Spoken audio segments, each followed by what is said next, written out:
I'm Orrin DeWitt, and I keep a motel alive on the west side of Nebraska the same way I keep myself steady. One broken thing at a time.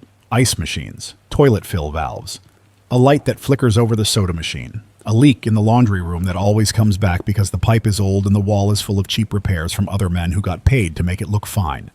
Not be fine. I work days, I listen nights. That is the deal. I do not chase excitement. I do not pick fights. I do not argue politics with guests. I keep my head down and my hands busy, and I sleep better for it. The listening started years ago because I got tired of being surprised. Storms, road closures, blizzards that shut down Interstate 80 and strand people who think a tank of gas means safety. I bought a secondhand radio at a yard sale in Ogallala and learned which voices were worth hearing when the weather turns. After a while, it turned into a habit. I would sit in the maintenance closet behind the office with a folding chair, a cheap notebook, and a mug of coffee and scan, talk, local news, state emergency notices, the dull stuff that people skip, the stuff that tells you what is actually happening before somebody makes it a headline. That night starts normal. Early spring, still cold after dark. The wind is steady, the kind that keeps the flag out front snapped straight. A couple truckers are parked along the back row, reefers humming.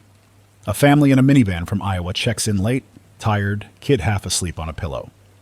I fix an ice machine that will not cycle and I tell myself I will go to bed early. Then the emergency tone hits. Not the weather one I'm used to.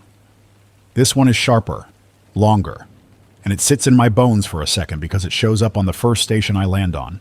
Then I twist the dial and it shows up again, and again, 3 stations in a row. Same tone, same length, same pacing. That part already feels wrong. That system is not supposed to stack up that way unless somebody upstream is pushing the button hard. The first message talks about authorized travel corridors. It says it clean, calm, like it is reading from a laminated card. It lists a handful of highways and interstates, and it names counties, and then it says drivers should remain within the corridors to avoid delays at jurisdictional screening points. It mentions North Platte. It mentions Kearney. It mentions Lincoln. It does not mention why. It does not say emergency. It does not say disaster.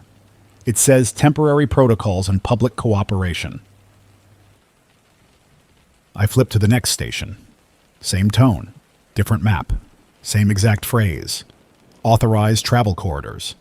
But the highways are not the same. It pushes traffic north, away from what the first message just named as acceptable.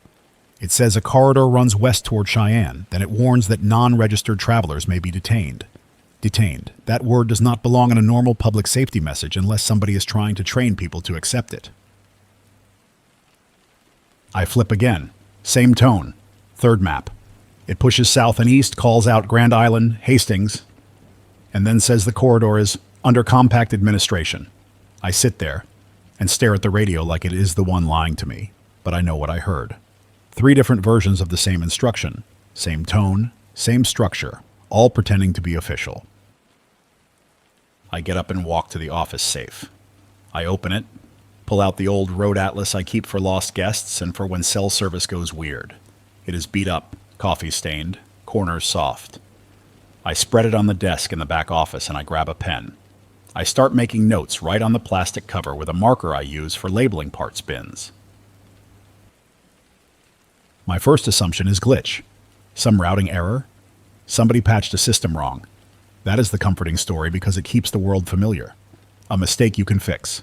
A problem that ends.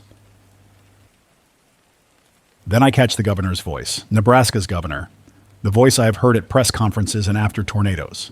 Except it comes through flat, no crowd noise, no reporter questions, no breath between sentences. He announces sovereign administrative separation. He says Nebraska will assume full control of taxation, licensing, and internal security. He says it as if he is reading a funeral notice. He calls for calm and civic discipline. I switch stations and another governor from a neighboring state comes on laughing. Not a belly laugh, a sharp one. He calls it a stunt. He says Nebraska is trying to hide insolvency behind a flag. He says his state will not honor secession theater. He says state troopers have orders to secure all inbound transport assets. Transport assets. That means trucks. That means fuel. That means everything that keeps shelves stocked. Then a federal spokesperson comes on, a voice from Washington, smooth, trained. A voice that answers questions without answering. Somebody asks if federal courts still operate. The spokesperson refuses to say yes. He refuses to say no. He says continuity measures are in motion, and some functions may relocate. Somebody asks about federal payroll. He says the department is monitoring liquidity. Somebody asks who is in charge of border enforcement between states. He says coordination continues. That is when my stomach goes cold. I'm not a lawyer. I'm not a politics guy. But I know what it means when a person will not say the courts are open. It means the rules might not exist tomorrow. It means the paper that says you own your truck or your house might not matter if the wrong person decides it does not. I keep listening for another hour, and the story gets worse in layers, not in one big explosion. First, it is banking. People call it a glitch. Debit cards failing in patches. The clerk at the gas station in Ogallala telling a guy he has to run it twice. The convenience store in North Platte putting a handwritten sign on the door that says cash only. Then the tone changes. Officials start using the phrase regional integrity. Then transaction containment. Then temporary settlement windows. That is when you know somebody is trying to make a shutdown sound technical instead of scary. By midnight, my phone is buzzing with texts from my cousin in Colorado. He works for a parts distributor outside Denver. He says trucks are turning around at state lines because drivers do not know which side will seize loads. He says one dispatcher got told straight up that unregistered freight can be held pending review. Held where? For how long? By who? Nobody says. The next morning I open the office at 6, normal routine, and I can feel something in the air with the guests. It is not panic yet. It is a tightness. People look at their phones too much. People talk to each other in the parking lot who would normally just nod and move on. The truckers by the back row are arguing about routes, about way stations, about which state troopers are stopping trucks and which ones are waving them through. I hear the words confiscation point for the first time, and it lands heavy. A nurse checks out early. Scrubs, hair tied back, eyes red from no sleep. She tells me her license is not recognized across a line that used to be a normal county border for work assignments. She says the hospital in her town is running short-staffed and the traveling nurses are getting turned around, not because of violence, but because of paperwork. Because a checkpoint guy has a list, and the name is not on it. A utility crew pulls in around 9. 2 bucket trucks, a pickup with cones, a guy in a hard hat who looks exhausted. He asks for 3 rooms, 1 night, cash if I need. He says his crew got denied entry to fix a downed line outside a town east of Kearney because the county sheriff says the state is no longer the authority, and the state patrol says the county is in open defiance. The power line does not care about any of that. It is still down. People are still without heat. But the men with guns are arguing about who gets to say yes. That afternoon, I drive to the grocery store in Ogallala, and half the shelves are already thin. Not empty, but thin in a way that does not match normal supply hiccups. Bread is hit. Milk is hit. Diapers are hit. The manager stands near the front with his arms crossed, watching people. No shouting, no fights, just that quiet intensity where everybody tries to pretend they are buying normal amounts while their cart says otherwise. The register system is up, then down, then up again. The clerk looks at me and says, "If it declines, I'm not running it twice. I'm done playing." I pay cash and I feel old doing it, but also relieved. Cash is stupid and simple. Cash does not require permission. Back at the motel, I go through the building with new eyes. Doors, locks, sight lines. Who can see what from the road? Where the cameras point? I do not have a fancy system. A couple cheap cameras on the front and the stairwell. A little screen behind the counter. It is enough to catch a drunk guy wandering. It is not enough for real trouble. I start making decisions that feel paranoid until the radio makes them feel practical. I stop leaving the maintenance room propped open. I move my spare fuel cans from the open storage shed to the locked room behind the laundry. I check the back fence where it sags. I inventory the cleaning supplies, and I laugh once, dry, because in every crisis people think bleach is magic. Bleach is not magic. Bleach is a chemical that degrades, and it does not solve the problem of a man with authority who wants your phone and your name. The second day, law enforcement fractures in a way you can see. You hear it first. County radio traffic on the scanners gets tense. State patrol statements on the news get sharper. Then you see it in faces. A deputy comes in for coffee, a guy I have known for years, and he looks around the lobby before he talks. He says the sheriff told the deputies they answer to the county only now. He says a trooper pulled over one of their cruisers for unauthorized operation. He says the trooper had a printed memo, signed by somebody in the state capitol, and it looked real. He says the sheriff told him to ignore it. He says, "Man, I got a badge and a gun, and I don't know if either one counts if I cross the wrong bridge." That night, the identity system starts showing up in every broadcast, and it is always framed as help. A new registration portal. A verification hotline. A promise that if you register, travel gets easier. Services get restored. You can access your accounts again. You can get priority fuel access. It is always a carrot. Then the bite shows up. Present your device for verification. Allow authorized personnel to confirm identity credentials. Temporary collection of phones may be required in high-risk zones. Collection. Required. High-risk zones. It is a trap built out of clean words. I watch it happen at my own counter. A young couple checks in from Omaha, trying to reach a family in Wyoming because things back home got weird. The guy is talkative, trying to laugh off his own fear. The woman is quiet, eyes always moving. I give them a room. I ask for a card out of habit, then I catch myself and say cash is fine. The guy looks relieved. Then he asks if the motel participates in the new system, if I can verify them so they can cross corridors without trouble. He says it the way a person asks for a form to be stamped. Normal brain trying to pretend this is normal. I tell him no. I tell him I'm just a motel. I say it plain. He nods like that is fine, but I see the woman's shoulders drop a little. Relief, fear, both. She knows what he is asking for. She knows what it means to hand your whole life to a stranger because a voice on the radio promised safety.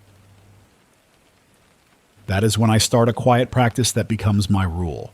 Paper receipts, every time. I dig out the old carbon copybook that the previous owner used before everything went digital. I keep it behind the counter and I write clean, slow, readable. I keep a handwritten guest list in a notebook, not on the computer. The computer stays because people still expect it, but I stop trusting it. Behind the front desk wall there is a panel that comes off if you know where the screws are. It was built for wiring access. I pull it off and I slide the real notebook back there in a plastic bag. If somebody comes in demanding records, I can show them the computer screen. The computer will show what I want it to show. The real list stays hidden. On the third day, a man in a state trooper uniform shows up after dark, alone, no cruiser in sight. He is not sloppy, not drunk, not wild-eyed. He is tired in a specific way that comes from holding tension for too many hours. He steps in, lets the door close, and he does not take off his hat. He asks for a room, cash, no paperwork. He says it low, like he hates asking. I look at him and I do the fast math. Uniform could be real. Uniform could be stolen. But the way his hands move tells me he has worn that belt for years, muscle memory. The way his eyes keep checking the window says he is being hunted by something that uses radios and cars, not ghosts. I tell him I can do cash and I do not need his name. I do not say no paperwork because I do not want that phrase floating around. I just keep it simple. He nods once and sets something on the counter, wrapped in an old shop rag. It is a radio, weathered, heavy for its size, with a worn antenna and a battery compartment that has been opened 1,000 times. Not a new consumer thing, not a toy. He says it can hear distant government transmitters, stuff that does not show up on the stations everybody else gets. He says he used it for storms and for mutual aid when normal comms went down. He says he is trading it because he is done running and he needs sleep more than gear. I do not get excited. I do not act eager. I just nod and take it, and I slide it up under the counter. I give him a key card and I point him toward a room on the second floor with a view of the back lot, not the highway. He hesitates, then he says, "If anybody asks, you don't know me." I tell him I don't. He lets out a breath and walks out of the lobby. I sit there a long time after he leaves, listening to the building settle, listening to the refrigerators hum, listening to distant trucks on the interstate. The world still sounds normal in pieces, and that is the scary part. I start hearing about vanished people in the way you hear about anything real, not on official broadcasts, in side comments, in half sentences. A woman in the lobby telling another woman that her brother went to a verification center in Grand Island, and then his phone went dead and nobody will answer calls. A guy at the gas station saying his coworker got pulled over near the county line, told to step out, told to hand over his device, and then the guy never made it home, and his car got found parked behind a municipal building with the keys still inside. The official messages keep promising stability. The more the promises come, the less I believe them. Real stability does not need to be sold every hour. I use the trooper's radio that night in the maintenance room. I keep the lights low. I check the batteries. Clean the contacts with a pencil eraser because that old trick still works, and I turn it on. I scan slow. I hear distant voices that do not sound like the talk stations. Some are clipped, coded, procedural. Some are shaky, human, scared. I catch fragments about corridor enforcement. I catch mention of asset freezes. I catch a phrase that makes my skin prickle. Identity-compliant sweeps. There is a difference between a government trying to keep roads clear and a government trying to collect people. You can hear it in the language. Road crews talk about hazards. People who want control talk about compliance. The motel starts filling up in a new way. Not tourists, not normal road people. It becomes a crossroads for folks fleeing paperwork more than bullets. A teacher whose certification got invalidated because the state database reissued credentials under a new authority, and her name is not matching. A pharmacist who cannot transfer prescriptions across a line because the receiving state says the issuing license is suspended pending review. A young guy with a welding rig who cannot cross to a job because the county on the other side demands registration with a brand new portal that does not work half the time. Nobody wants to talk about politics. People talk about mechanics, forms, lines, barriers. A mother with 2 kids does not say, "I'm afraid of fragmentation." She says, "My kids' birth certificates are at my sister's house and now I can't get across because they want the originals." That is what collapse looks like when it is bureaucratic. It is not a movie. It is a hungry kid and a dead phone and a man behind a folding table saying no. I adjust the motel around that reality. I stop putting guest names on the little welcome board I used to keep behind the counter for my own tracking. I stop offering the free wireless password out loud. I write it on paper and hand it over if a guest asks, because I do not want the lobby full of people staring into screens, refreshing feeds, waiting for the next instruction. Screens make people frantic. I put a small sign by the register. Cash preferred. I write it in block letters. No threats, no drama. Just preference. A surprising number of people thank me. By day 5, fuel becomes the real pressure point. Not because it vanishes instantly, but because nobody trusts the flow. Stations start limiting purchases, 10 gallons, then 5, then for registered vehicles only. That phrase shows up, and it is the same trick as the travel corridors. Turn an everyday act into a privilege granted by a new authority. I have a small generator out back, for emergencies. Nothing fancy, just enough to keep the office lights on and the front desk system running if the power blips. I run it once a month normally. Now I check it every day. Oil level, spark plug, fuel. I test start it behind the building, listening for a smooth idle. Then I shut it down because fuel matters and noise draws attention. The radio keeps evolving. One day you hear a governor announce independence. Next day, another governor says he will honor federal authority. Then you hear a county commission chair declare the county will operate as a self-governed jurisdiction until clarity returns. Everybody claims to be the real authority. Everybody uses the same tone, calm, certain. That is part of the sickness. A real leader takes questions. A real leader speaks to people as if people matter. These voices speak to people as if people are inventory. I catch a broadcast that sounds unified. A single message carried on multiple stations, same wording, same pauses, same promise. Stability is returning. Travel corridors are being harmonized. Financial services will resume.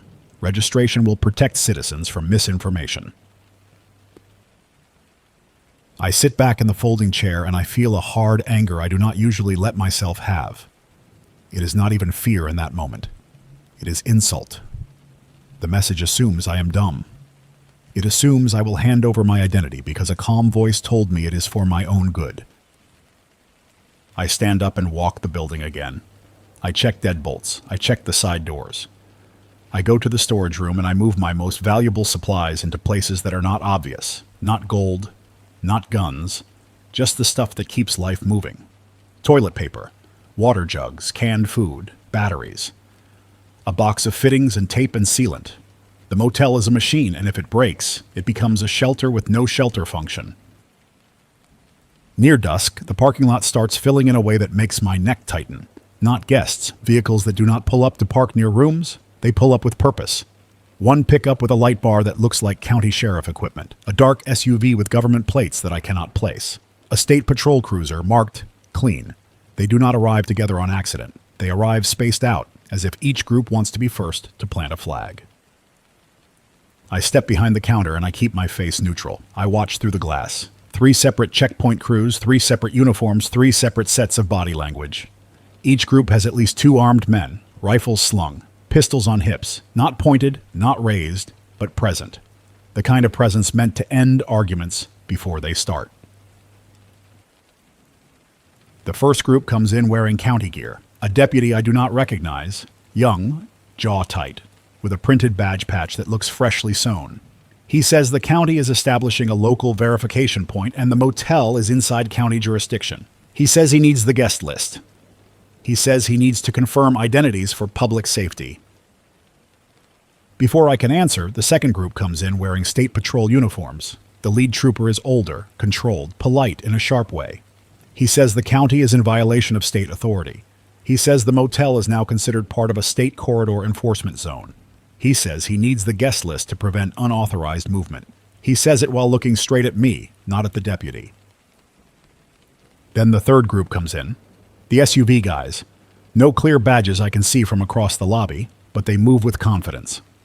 The lead man has a clean haircut and a lanyard with an identification card turned inward, hidden. He does not introduce himself as federal, but he speaks as if federal is implied. He says the motel is now a temporary screening facility under emergency continuity measures. He says he needs access to my network equipment and my guest records. He says he needs phones presented for verification. Presented, that word again. 3 groups, 1 counter, 1 me. I feel my mouth go dry, my mind runs fast, not with hero thoughts, with maintenance thoughts. What breaks first? What can I keep from breaking? I do not argue the politics. That would be dumb. I do not say you can't. I say I'm the maintenance guy. I manage the property for the owner. What exactly are you asking for in writing? I keep my voice calm because panic turns you into prey. The county deputy starts to talk over me. The state trooper cuts him off. The SUV man smiles once, small, and says there is no time for paperwork because public cooperation is required. I look at the lobby. 2 guests are sitting on the worn sofa by the coffee station, frozen. A woman at the vending machine has her hand over her mouth. A kid peeks around a corner and gets pulled back by his mom. This is not some clean checkpoint on the highway. This is my building, with families inside and 3 sets of men who all believe the same thing. Force will settle it. I make a decision in a straight line. I say, you're not doing this in my lobby. Not loud, not a challenge, just a boundary. I tell them if they want to establish anything, they can do it outside because I'm not having armed men line people up next to my coffee machine. The state trooper's eyes narrow. The county deputy shifts his weight, fingers flexing near his belt. The SUV man keeps smiling, but the smile is dead. He says, "This facility is now under emergency directive." I feel the urge to back down.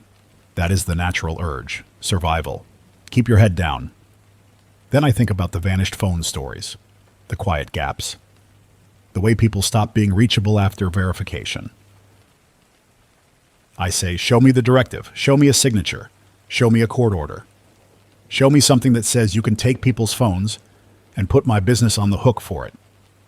I surprise myself with how steady my voice sounds. I'm not brave, I'm just tired of being pushed by invisible rules. The SUV man steps closer to the counter. He says I am obstructing. He says obstruction is a charge. He says charges will be processed through continuity courts. Continuity courts. A brand new phrase meant to replace the old word, court. I glance down and my hand is already on the underside of the counter where the silent alarm button used to be. Used to be. The previous owner disconnected it years ago to save money. I never reconnected it because we never needed it. Now my thumb rests on dead plastic, and I feel stupid for trusting normal times to last. Upstairs, the trooper I rented to earlier is in one of my rooms. I do not know if he is asleep. I do not know if he is even still here. I do not know if calling him into this would save anyone, or just start a gunfight in a hallway full of families. The county deputy says, "We're doing this now," and he turns toward the hallway that leads to the rooms. He is about to start knocking doors. The state trooper reaches out, grabs his arm, and says, "You're not going to touch civilians without state authorization." The deputy jerks away, angry. The SUV man watches them fight over the right to control strangers, and I see the truth clean. None of these groups are here to protect anyone. They are here to claim. I step out from behind the counter. I keep my hands visible. I raise my voice just enough for the lobby to hear without turning it into shouting. I tell the guests, "Go back to your rooms. Lock your door. Do not answer knocks. If somebody says it is mandatory, ask for it in writing and do not open." I say it plain, like I'm giving instructions for a fire drill. The SUV man snaps his head toward me, and now the smile is gone. He says I am inciting non-compliance. He says I am interfering with lawful orders. He says, "Sit down." I do not sit. I take one step back toward the counter, not because I want to hide, but because the counter is cover if somebody gets stupid. I hate that my mind even goes there, but it does. That is what happens when authority fractures. A motel desk becomes a defensive position. Outside, more vehicles roll in. Headlights sweep across the lot. Another county unit, a second state cruiser. Somebody from the SUV group is talking into a radio on his shoulder, short bursts controlled. I cannot hear the words, but I can hear the certainty in his tone. Somebody from the SUV group is talking into a radio on his shoulder, short bursts controlled. I cannot hear the words, but I can hear the certainty in his tone. The parking lot turns into a lit stage. Headlights aimed wrong, engines idling, doors left open. People moving with purpose but not coordination. County guys keep drifting toward the entrance in pairs. State Patrol hangs back in a line, trying to look official. The SUV crew spreads out fast, one man near the office window, one man watching the stairwell, one man by the vending machines in the lobby with his hands loose at his sides, not relaxed, just ready. I keep my eyes on hands. Hands tell the truth before faces do. Nobody is drawn, but the county deputy keeps touching his belt, checking himself. The older state trooper has his hands away from his gear like he wants to broadcast restraint. The SUV guy has nothing obvious, but he keeps shifting his weight so his right side stays angled away from me, meaning something is there, under a jacket, under a shirt, tucked somewhere he can reach without showing the motion early. The two guests on the sofa have not moved. A woman in a hoodie stands by the coffee machine with a paper cup, frozen with it halfway to her mouth. I see a little kid's face for half a second down the hallway. Then a hand yanks him back into a room. A deadbolt clicks. Another door chain rattles. People are doing what I told them. Lock. Stay quiet. Do not open. I regret telling them out loud. I needed them to hear it. I also just put a target on my own forehead. The SUV man does not care about my pride. He cares about control and speed. The county deputy steps toward the hallway again, and the older state trooper blocks him with his body. No shove, no contact, just a hard line. The deputy's jaw works, and he looks past the trooper to me, like I am the reason he is being embarrassed. I can feel his anger searching for an outlet. The SUV man speaks again, calm. He says the motel is now a screening point. He says it does not matter what the county says or what the state says. He says the federal continuity directive overrides both. He does not show paper. He does not offer a name. He just says it until he expects everyone to accept it. I answer with the same sentence I have used with drunks and angry guests for years. Simple. Show me something in writing. He stares at me, then turns his head slightly and says something into his shoulder radio, low. The guy by the window nods once and walks outside. My mind goes straight to the back of the building, to the utility room, to the breaker panel. If somebody kills power, my cameras are already down because I pulled the network plug, and the only lights we have are what the grid gives us. If the grid goes, this turns into a dark box with families inside. Darkness makes people easy to move. I move a step sideways behind the counter and open the drawer with the old flashlight. I keep it in my hand under the counter lip, not waving it around, just having it. Upstairs, a door shuts hard. Then footsteps. Heavy boots, quick but controlled. The trooper from the room is coming down the stairs. I cannot see him yet, but I can hear the rhythm and the weight. I feel a weird mixture of relief and dread. Another armed person is the last thing this lobby needs. Another armed person is also the only thing that might stop 3 groups from dragging families into the parking lot for verification. He appears at the top of the stairwell in the lobby, one hand on the rail, the other near his belt.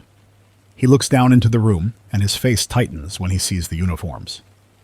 He pauses for 1 second, reading the scene, then he comes down. The county deputy recognizes him instantly. I see it in the flicker of his eyes. The deputy turns toward the older state trooper and says something fast and angry. The older trooper's face changes too. Not surprise, disappointment, recognition. The trooper from upstairs does not announce himself. He just steps into the lobby space and stands near the front desk, close enough that his presence changes the math. He looks at me first, then at the SUV man, then at the state trooper, then at the county deputy. He says, low, "This isn't your stop." The SUV man smiles again, thin. He says, "You're out of position." He says it the way a manager talks to an employee who has messed up. He calls the upstairs trooper by last name. He says it clean. That tells me everything. They know each other. This is not random. The upstairs trooper does not correct him. He just shifts his feet and keeps his eyes on the SUV man's face. He says, "You don't have authority here." The SUV man says, "Authority is what is left." He says it without heat, just a fact. That scares me more than shouting would. The older state trooper speaks up, and his voice is steady in that trained way. He says he is the senior officer on scene and no one is entering rooms without a warrant. He says the county has no power to conduct detentions. He says the motel is private property and civilians are not to be harassed. The county deputy laughs once, sharp. He says the state has been deauthorized. He says the sheriff declared the county independent. He says the state troopers are trespassing inside county lines. I watch the words fly and I understand the trap. If any one of them backs down, he loses face and loses control. If any one of them pushes too hard, somebody shoots. No one wants to be first to shoot, but everyone wants to be first to claim the building. I make another practical decision. I reach down and hit the button that unlocks the lobby side door from behind the counter. Not the main front door, the side exit that leads toward the laundry and the back lot. It clicks, quiet. I do it so I have a path, and so anyone who needs to slip out can do it without walking past the men. The SUV man notices my movement. His eyes drop to the counter. He says, "Hands where I can see them." I put both hands on the counter, palms down, calm. I do not argue. I do not want to give him an excuse to escalate. I look straight at him and say, "You're not taking phones from families in my lobby." He does not answer me. He speaks into his shoulder radio again. Outside, one of the SUV guys pops the trunk of the dark vehicle. I see the motion through the glass. Something comes out, long, hard-edged. It is not a shotgun. It is too squared off. Could be a rifle in a case. Could be a shield. The way he lifts it suggests weight. A woman screams from somewhere in the building, muffled, cut off fast. Not a horror scream. A sudden shock scream. It lasts half a second and stops, like somebody clamped a hand over her mouth. The county deputy's head snaps toward the hallway. He takes a step. The older state trooper moves too, blocking him again. The SUV man's eyes flick up, but he does not look surprised. He looks satisfied. The trooper from upstairs curses under his breath and turns toward the hallway, and I realize what just happened. Someone from the SUV crew is already in the building, moving room to room, or someone just forced a door. I move before I think. I grab the master key card from the hook behind the counter and I slip out through the side door I unlocked. I keep low and fast, not running, because running turns you into a threat. I move into the service corridor behind the laundry where the guests never go. The hallway smells like detergent and damp lint. The lights flicker once. I hear shouting in the lobby now, louder, overlapping. I hear a door slam. I hear boots on the tile. I do not know if guns are drawn. I do not wait to find out. I cut through the laundry room, past the washers, past the supply shelves, and I head toward the back stairwell that leads up to the second floor. It is a narrow concrete stairwell with painted cinder block walls, the kind of space where sound bounces. I can hear footsteps above me, heavy, quick. I climb 2 steps at a time, keeping my breathing controlled, and I hit the second floor door with my shoulder. It opens into the hallway. The carpet up here is old, stained, worn down in the center. A couple doors have towels stuffed under them, probably guests trying to block smoke in some imaginary fire. People do weird stuff when scared. Down the hall near the ice machine alcove, I see a man in plain clothes holding a woman's phone. The woman is half in the doorway of her room, one arm out, fingers grabbing for it, the other arm pulled back by someone inside. The plainclothes man is talking low and firm, like he is explaining a policy. His other hand is on the frame of the door, preventing it from closing. He looks up and sees me. His face changes and his hand drops toward his waistband. I stop. I raise the master keycard in my hand, not aggressive, just visible, and I say, "Back off, that's a guest." My voice comes out harsher than I meant. He steps toward me 1 pace, then stops when a door behind him cracks open and a man's voice barks something from inside, sharp. The plainclothes guy glances back, annoyed. That tells me he is not alone. There is a team working the hallway. The woman's room door tries to close again, and he shoves it open with his foot. The woman makes a small choking sound, scared, and my anger spikes. I make the most realistic decision I can in a moment where none of the options are good. I do not try to be a hero with my hands. I do not rush him.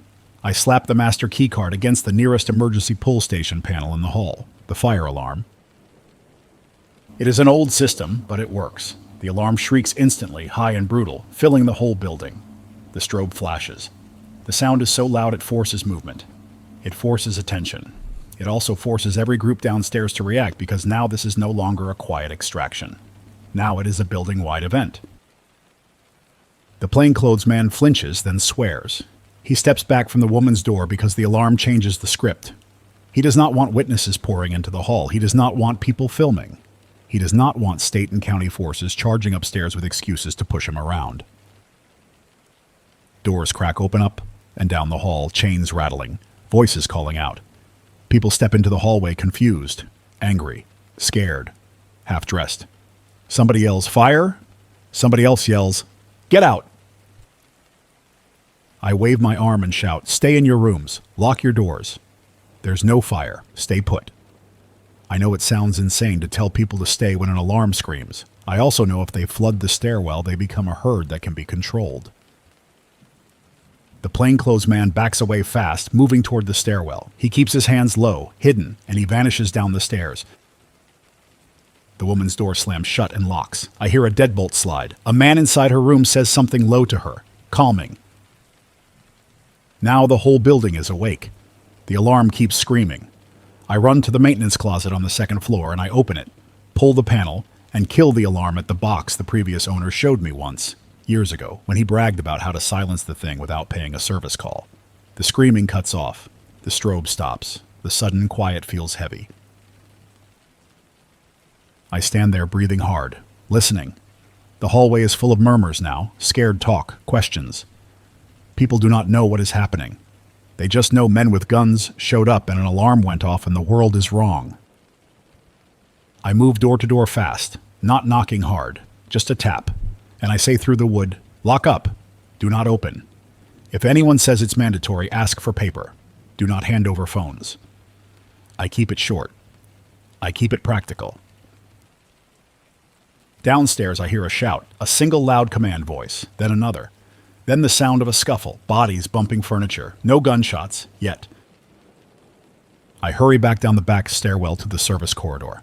My heart is pounding, but I keep my pace even. If I sprint, I make noise and draw attention. I move through the laundry again and I re-enter the lobby from the side door. The lobby is chaos in a contained way.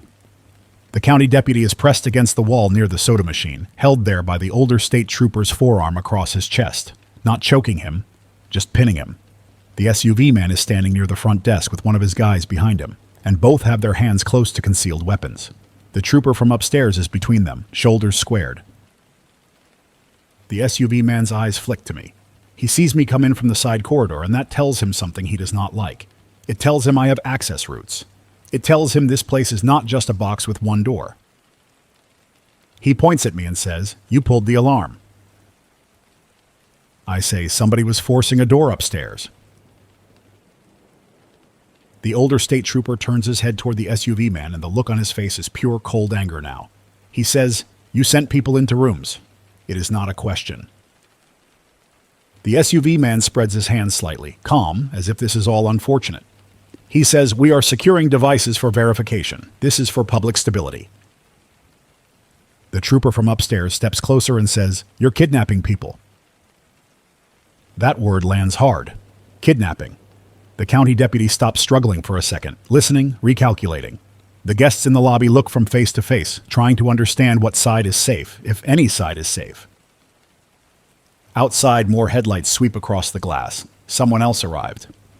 The parking lot is now a mess of vehicles lined up wrong, engines idling, light bars reflecting off the office windows. I can hear radios crackling out there too, faint, layered. Then the unified broadcast comes back on through the lobby television that I never turn off because guests ask for it. The anchor's face is calm. The banner says stability measures, corridor harmonization, identity safety protocol. The voice says, "Cooperation will restore services." It says it as the lobby is seconds away from a shootout. I do something that feels childish but is also survival. I grab the television remote and turn it off. The screen goes black. One less voice lying to us in this room. The SUV man looks at me and his expression tightens. He says, "You're making yourself a problem." I say, "You already decided that." The older state trooper suddenly releases the county deputy and steps back. He raises both hands, palms out, in a clear signal. He says he is not going to fight inside a lobby full of civilians. He says the county deputy should take his men and leave. He says the SUV crew should leave too. He says he will document the incident and escalate through state channels. The county deputy laughs again. He says state channels are dead. He says the governor is a traitor. He says the sheriff is the only authority left. He says he is not leaving. The SUV man says nothing. He just looks at his own guy, the one near the door, and nods once. The SUV guy outside walks back in carrying something rectangular, heavy, dark, a ballistic shield. He holds it in front of him, angled. That changes everything. Shields mean entry. Shields mean pushing down hallways. Shields mean the plan is to move people whether anyone agrees or not. The trooper from upstairs sees it and his face hardens. He looks at me quick and says, "Get people away from the front." I turn toward the guests in the lobby and I point toward the side corridor. I do not sugarcoat. I say, "Back rooms. Now, move." Somebody hesitates. A man in a baseball cap, maybe mid-30s, holding a toddler. He freezes because his brain cannot process orders. I walk around the counter and I put a hand on his elbow and guide him toward the corridor. He moves. The woman by the coffee machine moves too. The two guests on the sofa stand up fast. The county deputy shouts something and then the shield guy takes one step forward. The state trooper and the upstairs trooper both move at the same time, not drawing, just stepping into position. The air feels brittle. Then outside, a horn blares, long, angry. A truck horn, not a passenger car, a big one, a semi. Everyone in the lobby turns their head toward the front window for half a second. That half second matters. A semi-tractor rolls into the parking lot from the road, slow, deliberate, and it blocks the entrance lane. The driver stops it sideways across the drive, cutting off easy movement for the cruisers and the SUV. The trailer is not attached, just a tractor. He is using it as a wall. A man climbs down, older, heavy jacket, ball cap, hands up as he walks forward, yelling something I cannot hear through the glass. He is not armed in any obvious way. He is just mad. A trucker who has spent days being jerked around by checkpoints and corridors, and now he sees men trying to take phones from families. He is done. The SUV man steps toward the door, shield guy with him. The county deputy follows, trying to claim the moment. The state troopers hesitate, split between maintaining control and avoiding a fatal mistake. I take that moment and I push more guests into the back corridor. I steer them past the laundry toward the storage room where there is no window and one solid metal door. I get them inside and I close it. I tell them to stay quiet. I tell them to sit on the floor away from the door. I tell them if somebody knocks, do not answer. I am not proud that I just turned my supply room into a shelter. It is the only room I can control without exposing them to the lobby fight. When I go back to the lobby, the front door has opened and cold air pours in. The SUV man is outside now, talking to the trucker. The county deputy is outside too, barking orders at his own guys. A state trooper is between them, hands up, trying to keep distance. The trucker points at the motel and then points down the highway. He is yelling. He is pointing at the SUV and then at the state cruiser, accusing, demanding. His face is red. He is not thinking in legal terms. He is thinking in survival terms.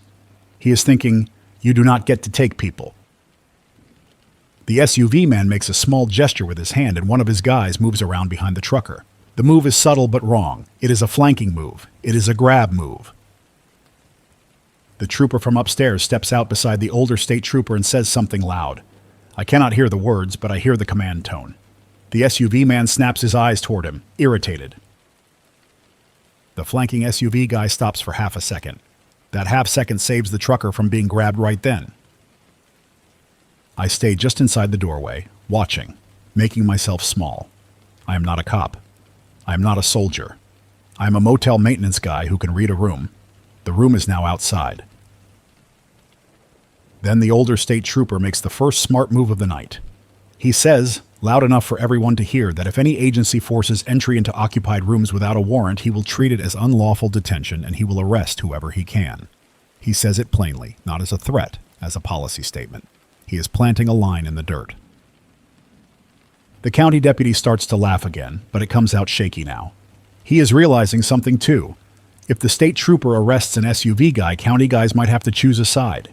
If county guys arrest state troopers, they are openly at war with the state. Nobody wants that because war means loss of control.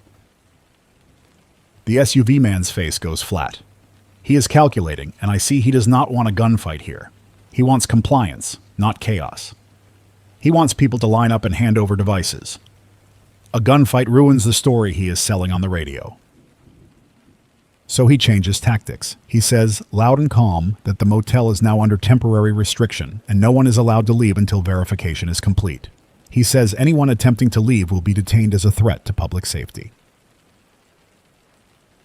That is the moment the trucker snaps. He spits on the ground and walks back toward his tractor. He climbs up fast. The SUV man shouts something and the shield guy moves toward the tractor. Too late. The trucker starts the engine and the diesel roar fills the lot. He throws it into gear and the tractor lurches forward, not toward people, toward the lane, pushing into a position that blocks even more. The SUV guy near the tractor reaches for his weapon. The state trooper shouts, the county deputy shouts, the lobby, the building, everything holds its breath. No shot comes. The SUV man barks something sharp and the guy's hand stops short. The SUV man does not want the headline of Federal Team Shoots Trucker at Motel. Not yet, not in daylight. Not in front of phones that might still be recording. The trucker keeps the tractor idling and does not get out again. He sits there as a wall. The SUV man turns back toward the motel and points at the older state trooper.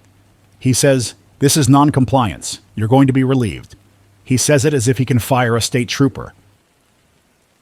The older state trooper says, "Try it." The SUV man looks past him at the building, at the windows, at the doors. He realizes something else. Even if he forces entry, he cannot control the story if it gets ugly. People will talk. People will drive away and tell others. The motel is on a highway corridor. Travelers carry rumors faster than broadcasts. So the SUV man makes the decision that tells me he is serious and disciplined. He calls his team back. He does it with hand signals and short radio bursts. The shield guy steps back. The flanking guy returns. They regroup by the SUV.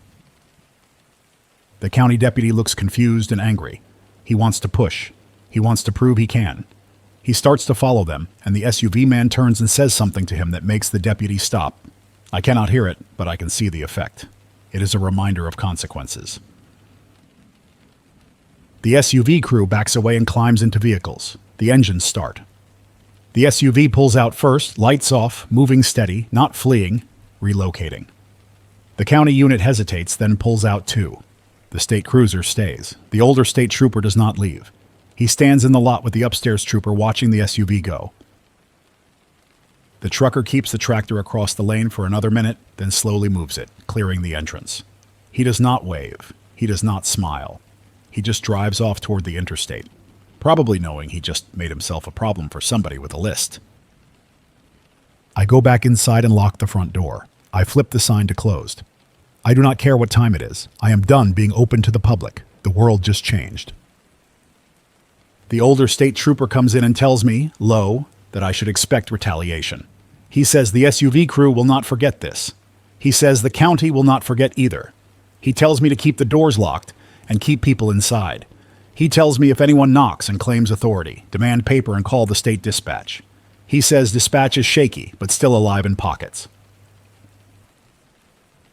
The upstairs trooper, the one who traded me the radio, stands near the window and watches the road. He looks older now than he did last night. He tells the older trooper he cannot go back. He says the new continuity directive has been used to purge troopers who did not play along. He says he is already listed as absent without leave. He says the SUV man used his name like a leash. I ask him why he came here, of all places. He says he saw my sign, cash preferred. He says he heard from a deputy in a neighboring county that there is a motel west of Ogallala, where the maintenance guy does not ask questions and does not run names through new systems. Word traveled fast. That part makes me sick, because it means I'm already on somebody's radar in a larger way than I wanted. We spend the night with the doors locked.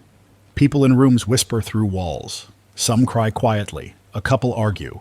Most just sit in silence, staring at phones that feel useless now because phones are bait.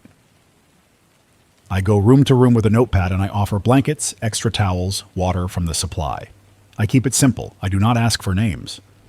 I do not ask where people are going. I just try to keep the building calm. Calm keeps people from doing dumb things. Dumb things get people hurt. Around 2 a.m, the power flickers. It does not go out fully, but the lights dip and surge. The air conditioners kick on and off. The vending machine lights blink. The lobby clock resets and starts flashing 12 again. The older state trooper mutters that someone is messing with the substation routing. He says there are crews who could fix it, but crews are being denied access across lines because the county wants local control and the state wants state control. And neither is letting the other drive a bucket truck through a checkpoint without a new credential. The next day, the radio is worse. The unified broadcast calls last night's incident a hostile misinformation event where bad actors attempted to disrupt stability operations. I hear the phrase travel corridor sabotage used in a way that could describe the trucker, or could describe me. They do not name the motel. Yet. They do not name Ogallala. Yet. Then the banking piece collapses more openly. The radio says temporary regional settlement suspensions will remain in place. That is a polite way to say your money is trapped wherever it is, and if it is in the wrong region, it might as well be gone. The voice tells people to remain calm and avoid hoarding. Then in the next sentence, it tells people to register for priority ration access. So it is official now. Registration is not just for travel, it is for food, fuel, and money. I drive to North Platte that afternoon because I have to. Supplies, parts. I tell myself I can do it quick. I take cash, keep my phone off, and I keep the trooper's radio in the passenger seat, turned low. The highway feels normal until it doesn't. Trucks are fewer. The rest areas are crowded. Not with tourists, with people idling in cars waiting for something. At an on-ramp near Paxton, there is a makeshift checkpoint. Orange cones, a county cruiser. 2 men with rifles standing by a folding table. A handwritten sign that says verification required for eastbound travel. I turn around. No hesitation. I take the next exit and loop through back roads, staying off the obvious corridors. That adds an hour, but I stay out of their net. In North Platte, the big box store has armed security at the front now. Not the usual greeter type. Men in mismatched tactical gear, some with patches that look homemade. They are checking phones. Not everyone, but enough to send a message. If a person refuses, the person gets waved out and told to leave. No screaming, no dragging, just denial of access. Soft force. I keep my head down and I do not go in. I drive to a smaller hardware store, local, where the owner knows me from years of motel repairs. The owner's eyes are tired. He tells me distributors are refusing to deliver because drivers do not know what paperwork will be demanded at the county line. He tells me he got a call from someone claiming to be regional inventory control, asking for his customer list. He told him to get lost. He sells me what he can for cash, and he tells me, straight, that if I can, I should stay put. He says the interstate is becoming a trap. He says there are rumors of collection points near Kearney, where people are told to park, line up, and hand over devices for reissue. The people who hand over devices get bussed somewhere, and nobody sees them again. He says it low, like he is ashamed to even speak it. On the way back, I pass a line of cars on the shoulder. At first I think accident, then I see a portable signboard, the kind road crews use, with a message. Authorized travel only. Turn around. A state cruiser is parked nose out, blocking a lane. A county cruiser is parked behind it, angled wrong. 2 agencies on the same stretch of asphalt, both pretending to be the real gate. A family stands outside a minivan. The dad is on the phone, talking fast. The mom is holding a baby. A teenage girl stands with her arms crossed, staring at the troopers, face blank. The dad's phone call is probably pointless. He is calling a number that rings into nothing. Still, he tries. People cling to old habits when the ground moves. I keep driving. I do not stop. I hate that. I hate driving past people who look stranded. I also know if I stop, I might be stuck there with them when the next wave of verification rolls in. I have a building full of people back at the motel. My duty is there now. When I get back, the motel lot has more vehicles than rooms. People are parking on the grass. A woman is arguing with a man near the office door. A pair of guys are unloading bags from a sedan and glancing down the road every few seconds. I walk into the lobby and I see the older state trooper sitting behind the counter, not me. He is not pretending to be the clerk. He is just positioned where he can see the door. The upstairs trooper is in a chair by the window, listening to the radio, writing in a small notebook. The older trooper tells me the county deputy came back while I was gone, with 3 more men. They demanded the guest list again. The older trooper refused. The deputy threatened to return with a writ from the sheriff. The older trooper laughed in his face. He says the county is printing its own warrants now, on office paper, stamping them with a seal that did not exist last week. So now there are fake warrants, fake maps, fake corridors, fake authority, all enforced with real guns. That evening, the first real catastrophe hits our region. Not a gunfight, not riots, power. A wide outage, rolling, uneven. It starts in pockets near Ogallala, then spreads west and east. The radio says grid instability event. It says it is due to interference with supervisory control systems. It avoids saying sabotage. It avoids saying attack. The result is the same. Lights out, phones dead, fuel pumps offline, card readers useless. I fire up the generator out back for 1 hour, just long enough to charge a few devices and keep the lobby lights on so families do not panic. The generator drinks fuel faster than I want. I shut it off again. I tell people we are conserving. Some understand, some glare. They want comfort, and comfort is expensive now. In the dark, the motel becomes quieter, and you can hear real things. A baby crying in room 12. A couple whispering in room 19. A man coughing in room 8. A toilet running somewhere. The building is a living organism made of small failures. I walk the halls with a flashlight and I fix what I can because plumbing does not stop just because the country is ripping apart. The next morning, the radio says 2 more governors have declared administrative separation. It says 1 state is suspending recognition of out-of-state licenses immediately.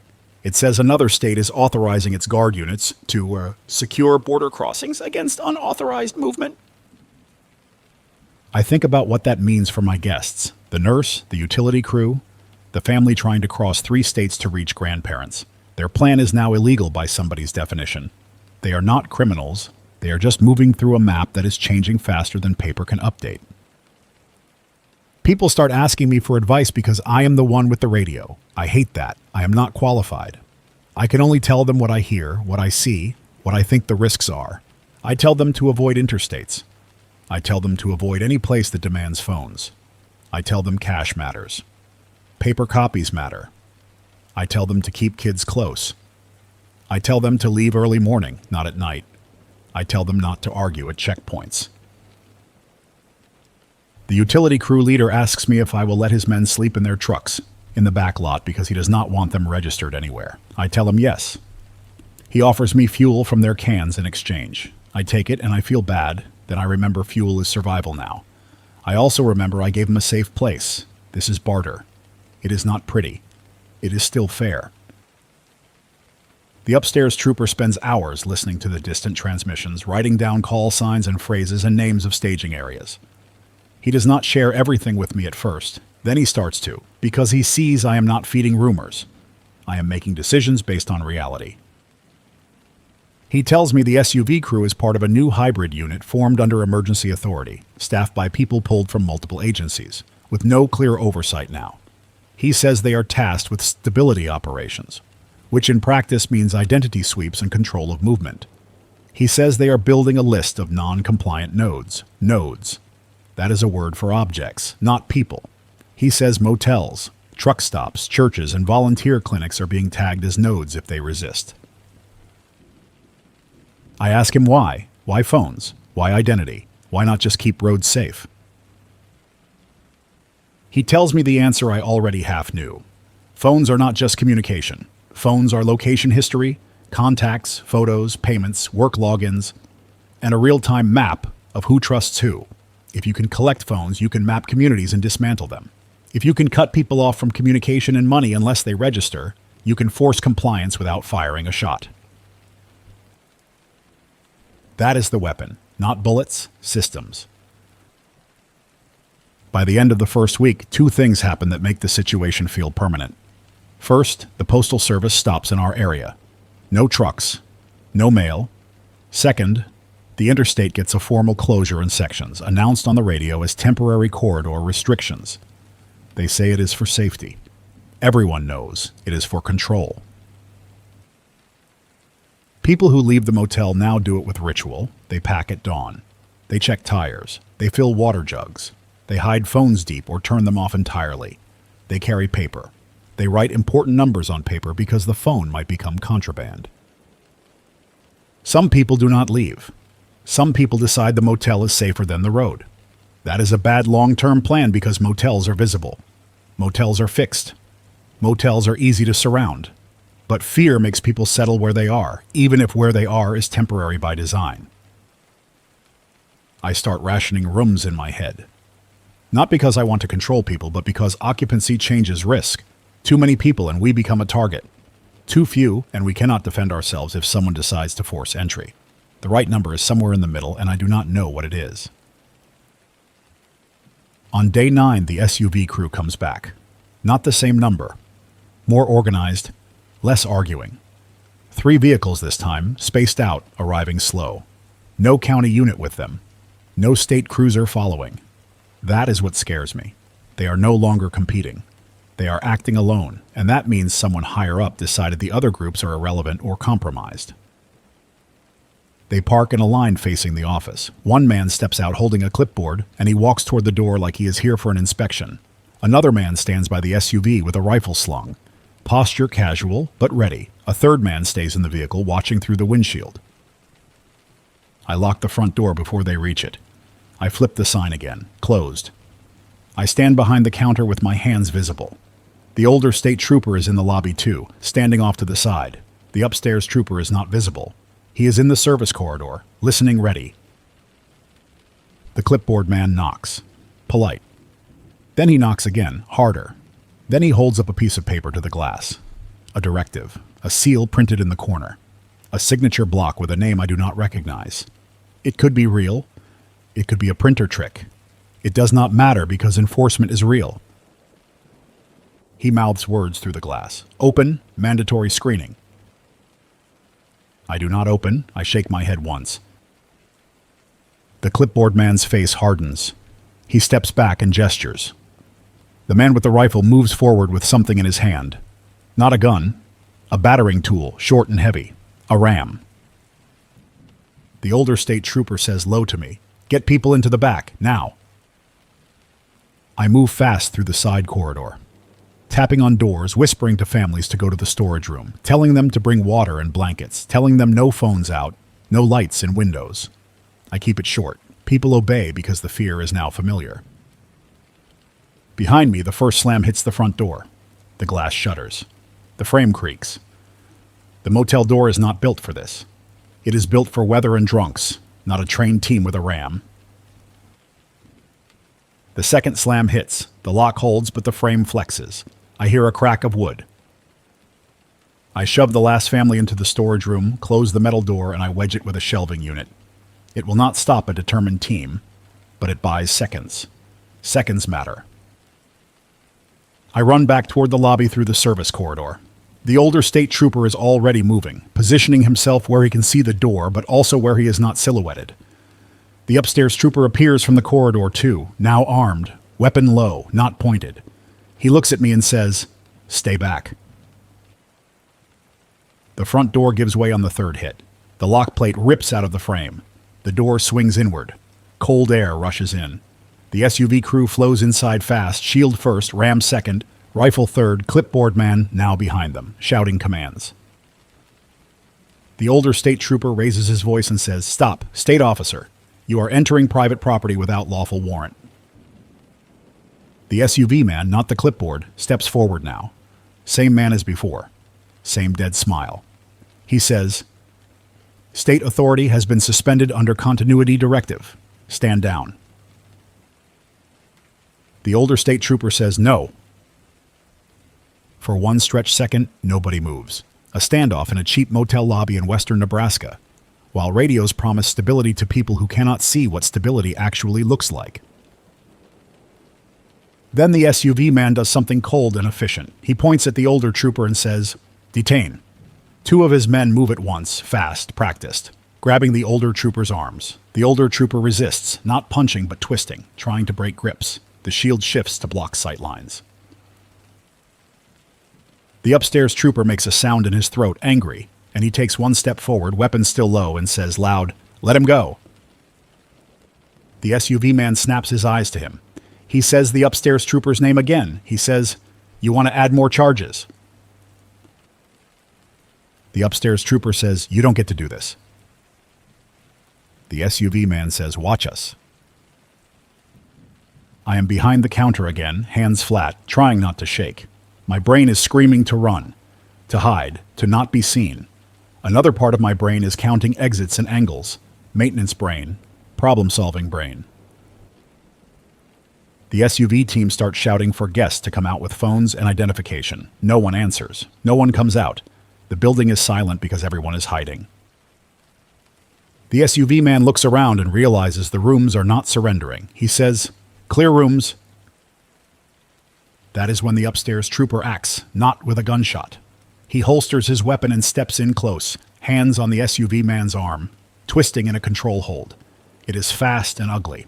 The SUV man stumbles, surprised, and the shield guy shifts, confused. The upstairs trooper yells at me, "Back corridor, now." I move. I bolt through the side door into the service hallway. Behind me, the lobby erupts with shouting, bodies colliding. A crash of something hitting the counter. No shots yet. Then a sharp crack that could be a punch, could be a baton on bone, could be a gun butt on a skull. I hit the laundry room, and I yank open the exterior back door. I wave my arms toward the back lot, toward the people sheltering near trucks. The utility crew leader sees me and immediately starts moving his men. They do not ask questions. They have lived through enough to read panic in a man's face. I shout, "Get away from the building! Get down! Stay low!" My voice is raw. I hate how it sounds. A woman from one of the rooms runs out of a side door with a kid in her arms. She is barefoot. Her face is wet. She looks at me for direction, and I point her toward the ditch behind the lot, the shallow drainage that runs parallel to the fence. It is not cover from bullets, but it hides you from eyes. Then the first gunshot hits. Inside the building. One. Not a volley. One loud crack that stops my thoughts for a moment. People in the back lot scream and drop. A man falls flat behind a truck tire. Someone else crouches behind the dumpster. The utility crew moves with discipline, dragging a woman by her arm into cover. A second gunshot hits, then a third. I press my back against the brick wall outside the laundry door and I try to breathe. My hands are trembling now. My mouth tastes metallic. I want to vomit. I do not. I hear shouting from inside. I hear the older state trooper yelling something that sounds like, "Stop!" And then I hear a thud. I do not know if he fell. I do not know if he is alive. The unified broadcast voice keeps talking inside someone's car radio in the lot. Cooperation restores services. The words drift out into the cold air. Absurd, indifferent. Then the shooting stops. Silence except for the generator hum from a nearby truck and the wind. The front door of the motel swings open and two SUV men step out, dragging someone. It is the older state trooper. His face is bloody. He is conscious, but his eyes are unfocused. They drag him toward the SUV, and the SUV man follows behind, holding his shoulder radio, speaking into it calmly, as if this is a routine pickup. I see the upstairs trooper in the doorway for half a second. He is crouched, weapon up now, scanning. He makes eye contact with me, sharp, and he shakes his head once. Do not intervene. I freeze because he is right. If I step out, I die and nothing changes. The SUV men shove the older trooper into the vehicle. The older trooper's boots scrape the asphalt. The door slams. The SUV man looks around the lot, sees people hiding, and he does not chase. He does not need to. He has what he came for. He has an example. The SUV convoy rolls out, slow, deliberate, leaving tire tracks and a broken front door behind. They do not turn on sirens. They do not need to. For a long moment, nobody moves. Then someone sobs. Then someone else stands up, shaking, and runs toward the ditch to find a kid. Then the utility crew leader starts giving orders to his men, quick and practical, because some people survive by acting. I go back inside through the laundry door, moving slow. The lobby smells like dust and sweat, and the faint sting of something burned. The front desk counter is cracked. Papers are everywhere. The computer monitor is on the floor. The front door frame is splintered. In the middle of the lobby, there is blood. Not a pool, but enough. A trail toward the hallway. I follow it with a flashlight. It leads to the stairwell. Up 2 steps, a smear on the wall. Halfway up the stairs, I find the upstairs trooper. He is sitting against the wall, breathing hard, one hand pressed to his side. Blood is leaking through his fingers. He looks pale. His eyes lock on me and he says, "Door." I understand. He wants the stairwell door locked. He wants time. I close the stairwell door and lock it. I come back and crouch beside him. I do not have medical training. I have motel training, basic first aid, pressure, clean cloth, keep someone warm. Do not move him too much. I tear a clean towel from the housekeeping cart and press it against his wound. He grunts, jaw tight. He says the shot went through maybe, or grazed. He is not sure. He says he feels hot. He says he feels cold. I tell him to keep pressure. I tell him to breathe slow. I tell him I'm going to get the first aid kit. I run to the office storage and grab the kit. Gauze, tape, a cheap elastic wrap. I come back and we work together, hands slick, trying to make a bandage that buys time. He keeps wincing, but he stays focused. Outside, someone is pounding on the laundry door. A voice yells my name. The utility crew leader. I shout back that I'm inside. He comes in, face tight. And he says a woman in the back lot got hit by flying glass when the front door broke. Not a bullet, just shrapnel. Her arm is cut up. He says people are panicking, trying to leave, but the highway checkpoint is still there. He says there are rumors the SUV crew is setting up a real screening point in Ogallala now, using the courthouse or the school gym. The upstairs trooper hears that and spits out a curse. He says they took the older state trooper because he refused. They will use him as a warning to others. He says the county will fold when it sees what happens to a state officer who stands up. He says the next sweep will be faster and quieter. I feel something inside me settle, a hard decision forming. The motel cannot stay open. It cannot stay neutral. Neutral just means someone else uses you as a tool. I tell the utility crew leader to gather his people. I tell him if he has fuel, we can run a convoy out the back roads tonight, avoid the interstate, move west toward the smaller towns, maybe toward Wyoming, maybe toward Colorado, wherever the net is thinner. I tell him we need to leave before sunrise. He asks where we would go. I tell him the truth. I do not know. But staying here means the SUV crew comes back and finishes the job. Staying here means families line up in my lobby and hand over phones or disappear. The utility crew leader nods. He says he has maps. He says he has radios too. He says he can coordinate vehicles. He says he has one bucket truck that can carry people in the cab if needed. He says he can siphon fuel if he has to, but he would rather not. He says he is not a criminal, he is just trying to get his men home. I tell him the old rules are broken. The new rules are violent. We are not choosing between lawful and unlawful anymore. We are choosing between trapped and moving. That night, we turned the motel into a staging ground for escape. It sounds dramatic when I say it like that. In reality, it is messy and scared and full of small arguments. Who gets in which vehicle? Who has kids? Who has extra water? Who has medication? Who cannot drive at night? Who will freeze without blankets? I move through it with lists in my head. Water first, warmth second, fuel third, paper fourth, people fifth, which sounds awful, but it's the only way to keep it logical. The nurse gives out quick medical advice to strangers, checking that nobody is bleeding badly, telling people to drink water, telling a man with high blood pressure to ration his pills but not stop suddenly. She looks exhausted and still keeps going. A father with 2 kids asks me if the SUV men will come back tonight. I tell him I do not know. I tell him we are leaving anyway. I go to my hidden wall panel and pull out the real guest notebook. I look at the names I wrote down. I stare at them for a second, and then I rip out every page, fold them tight, and I stuff them into a metal coffee can. I pour water into the can, soak the paper until it turns to pulp, and I mash it with a screwdriver until the ink is gone. No list, no evidence, no easy target list if someone finds it later. I wipe the wall panel clean, screw it back, and I feel sick and relieved at the same time. We leave before dawn, a small convoy slipping out behind the motel through the service access road. Headlights off until we are out of the lot. We take county roads, gravel stretches, back routes that wind through fields and ranch land. The sky is gray, the wind is cold. The landscape is open and honest, and that does not help because open means visible. We run into the first roadblock outside a small town whose name I won't forget because it feels unreal that a place that small can become a border. 2 pickups angled across the road. A couple men in mismatched gear. One has a rifle, one has a handgun. No marked vehicles, no badges I can see. The utility crew leader stops his truck a safe distance back and steps out with his hands up. He talks, low, calm. He tells them we are just passing through, heading west, no trouble. He offers cash. He offers fuel. He offers a spare battery. The men at the roadblock ask for phones.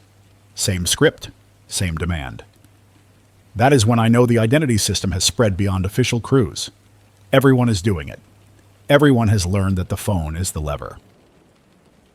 The utility crew leader tells them no. He keeps his voice even. He says if they want to check faces, fine. If they want to write down plate numbers, fine. No phones. The roadblock men argue. One steps forward, rifle not aimed but present. The other keeps looking at our vehicles, counting, judging. A kid in our convoy starts crying in a back seat, soft at first, then louder. His mom tries to hush him. That sound makes the rifle guy twitch. People with guns get jumpy when they can't control a situation. I lean over in my truck and tell the nurse, quiet. If this goes bad, get low. She nods without looking at me. Her hands are clenched in her lap. The utility crew leader makes the hard call. He offers the roadblock men a paper list of names, not real names. Just a decoy list he scribbled 5 minutes ago. He says it is a crew roster. He offers it with cash folded around it. He says, take it and let us through. The roadblock men hesitate, greedy and suspicious. The rifle guy reaches for the paper. The utility leader releases it. The roadblock men take the money and the paper and wave us through. No phones. We drive past them slowly, trying not to look relieved. A mile down the road, we pull off behind a windbreak of trees and stop to breathe. The utility crew leader shakes his head, anger simmering. He says those men were just locals last week. He says now they are border guards because the radio told them to be. I look back toward the east, toward the motel, toward the interstate, toward the counties pretending to be countries. I feel grief in a plain way, not dramatic. I loved my boring life. I built it on purpose. Now boring is gone. Now every road has a price. Now every voice on the radio is either selling obedience or mocking it. We keep moving west as the sun comes up, and the broadcasts keep rolling in, full of calm promises and new rules. I listen with one ear while watching the road with both eyes. The story is not one explosion. It is 1,000 small clamps tightening around ordinary movement until movement becomes a crime.